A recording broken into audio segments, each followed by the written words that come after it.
வணக்கம் நண்பர்களே.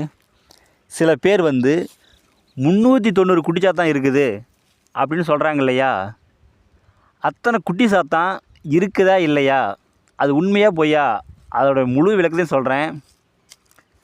ஏன்னா 390 குட்டி சாத்தான் இருக்குது அப்படின்னா அதனுடைய பேரை சொல்ல சொல்லுங்கள். சரிங்களா? 390 குட்டி சாத்தானோட பேரையும் சொல்ல சொல்லுங்கள். இல்லைன்னா அதை காட்ட சொல்லுங்கள்.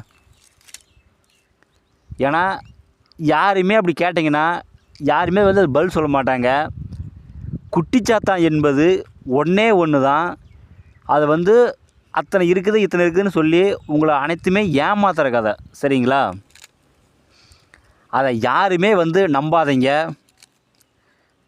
கிட்டத்தட்ட பார்த்தீங்கன்னா நாங்கள் எங்கள் தாத்தா காலத்துலேருந்து ஒரு 5 தலைமுறையாக மாந்திரீகம் பண்ணுறோம்.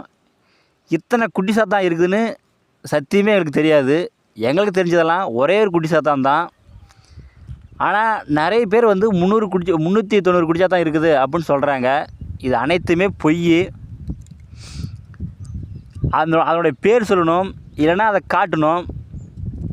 அப்புறம் சில பேர் நான் குடுவியில் அடைச்சி கொடுக்குறேன், குடிச்சதை குடுவியில் அடைச்சி கொடுக்குறேன், அது எலுமிச்சம்பழம் தூக்கும், அதை பண்ணும் இது பண்ணும் அப்படின்னு சொல்லுவாங்க.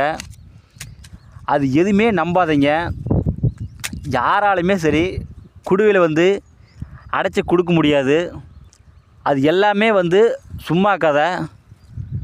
ஒரு குருநாதர் வழிகாட்டுறார் அப்படின்னா அவர் இப்படி இப்படி பூஜை பண்ணணும், இந்த மந்திரத்தை சொல்லி பூஜை பண்ணு அப்படி தான் சொல்லி வழிகாட்டுவாரே தவிர அவரே அந்த குடுவையில் இறக்கி கொடுக்க முடியாது. நீங்கள் தான் கஷ்டப்பட்டு பூஜை பண்ணி அதை சித்தி பண்ணணும். இதெல்லாம் தெரிஞ்சுக்கங்க. நீங்கள் மாந்திரீக பயிற்சிக்கு போகிறவங்க, மாந்திரீகம் கற்றுக்கிறவங்க, இது எல்லாமே உட்காந்து நீங்கள் யோசனை பண்ணுங்கள். சரிங்களா? மாந்திரீகம் கற்றுக்கிற ஆர்வத்தில் யாரோ சொல்கிறாங்கன்னு சொல்லி நம்பி யாரும் போய் ஏமாந்துடாதீங்க. இதெல்லாம் தெரிஞ்சுக்கங்க.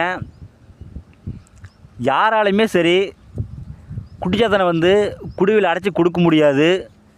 அதே போல் 390 குட்டி சாத்தானும் இல்லவே இல்லை.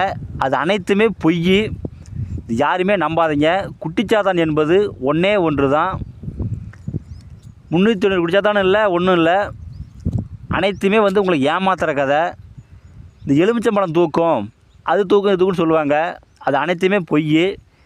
யார் சொல்கிறாங்களோ எலுமிச்சம்பழத்தை குடிச்சாத்தான் தூக்கும் அப்படின்னு யார் சொல்கிறாங்களோ ஃபஸ்ட்டு அவங்கள தூக்கி காட்ட சொல்லுங்கள்.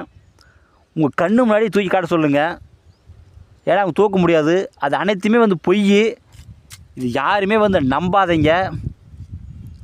இந்த வீடியோ பிடிச்சிருந்தா எல்லாத்துக்கும் ஷேர் பண்ணுங்கள், சப்ஸ்கிரைப் பண்ணுங்கள். நான் மேலும் நல்ல வீடியோ நான் போடுறேன். நன்றிங்க.